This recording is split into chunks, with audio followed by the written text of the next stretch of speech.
So, Samsung's S-series smartphone is always the first flagship smartphone to be released every year, which means that other brands have plenty of time to beat the S-series, but still, nothing could come close to beating the overall performance and the experience of the S22 Ultra up until now. So, would it be the same for the new S23 Ultra with its 200 megapixel camera? Well, here is my first hands-on experience with the phone.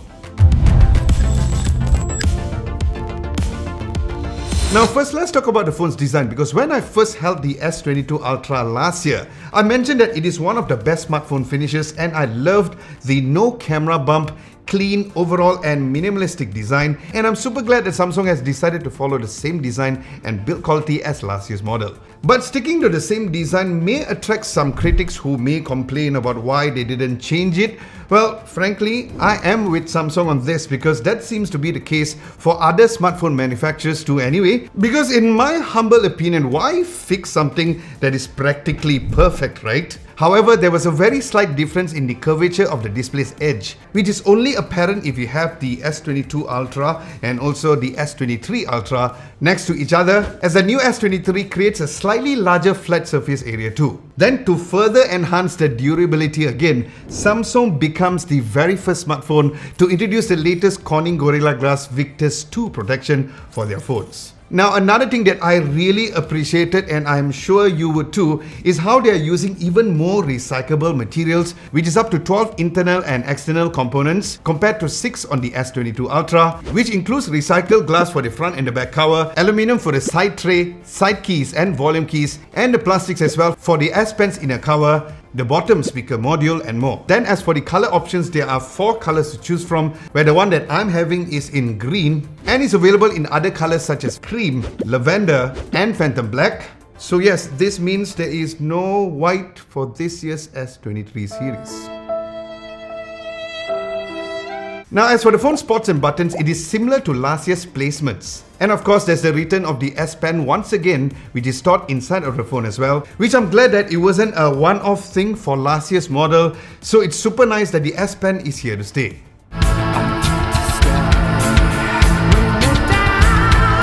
Next, for the phone's display, it has a massive 6.8-inch 2x AMOLED display with up to 120Hz dynamic refresh rate and 1750 nits of peak brightness, where the overall specs and the resolutions are the same as the S22 Ultra. However, there's a new feature called Vision Booster, which dynamically maps the ideal tone of an image by maximizing the color contrast based on the surrounding environment and the content of the image. So whether or not you're outside in a bright daylight or right here in the studio or even in a low light area, it will intelligently adjust accordingly to ensure the best visibility for our human eye. And not only are Samsung displays the best on a smartphone as usual, but their automatic brightness has always been one of the best to adapt according to the lighting condition compared to any other smartphones that I've reviewed. So at this point, Samsung knows that they have the best display and is literally telling every other smartphone that they are continuing to be the best, as they are at a point that they are so up high here.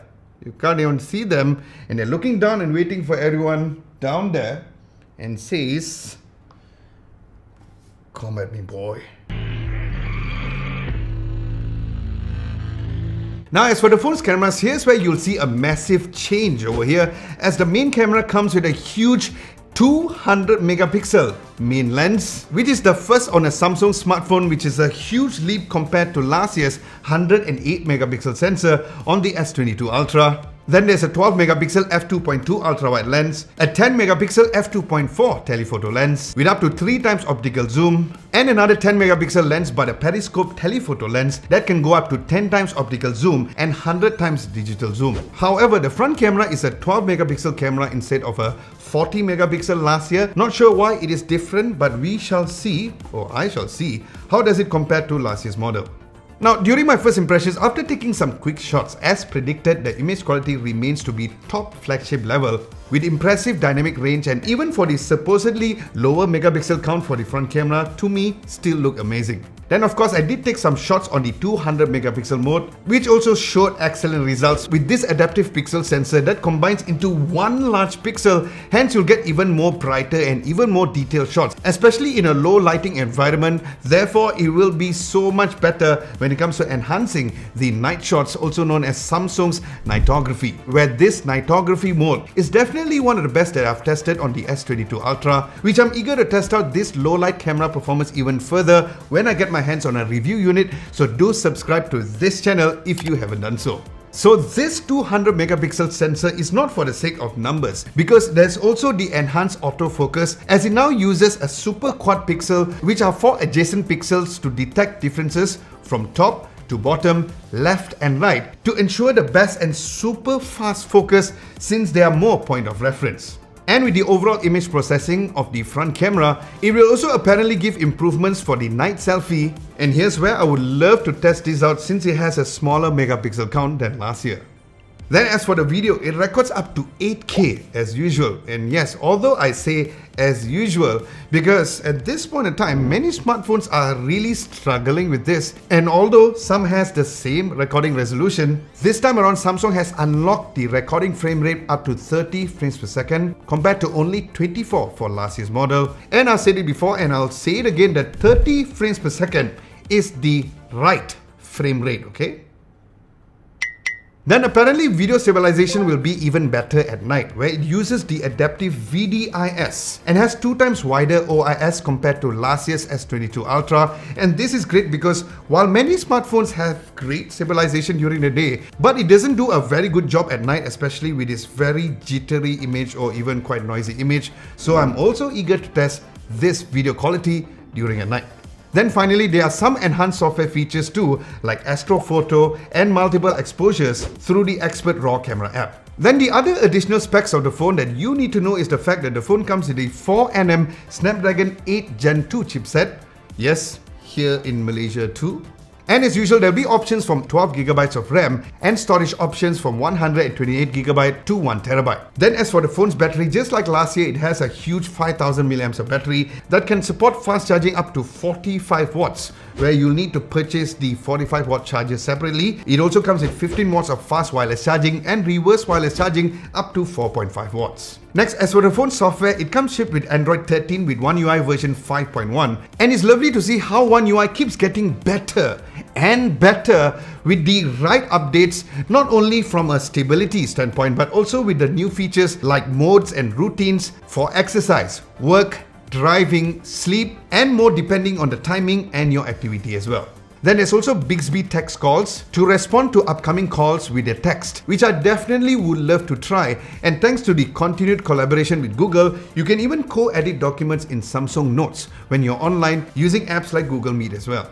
Now, if you think that I've forgotten about the S Pen, I didn't, because it is here to stay as mentioned. And here's where it is another situation where Samsung knows they have the best pen experience on any other smartphone, to the point that nobody else can beat their 2.8 milliseconds response time of last year's model. And the overall S Pen features like turning the handwriting to text and using it as a Bluetooth remote is still the best in the business. Now, as of the recording of this video, I have yet to get the official price and availability here in Malaysia, so I'll update the price in the pinned comment below as soon as this video is released, and I'll mention it during my full video review as well. And speaking of which, do let me know what you would like to specifically know about this new Samsung Galaxy S23 Ultra in the comment section below, and I'll be answering to them when I do a full video review of the phone.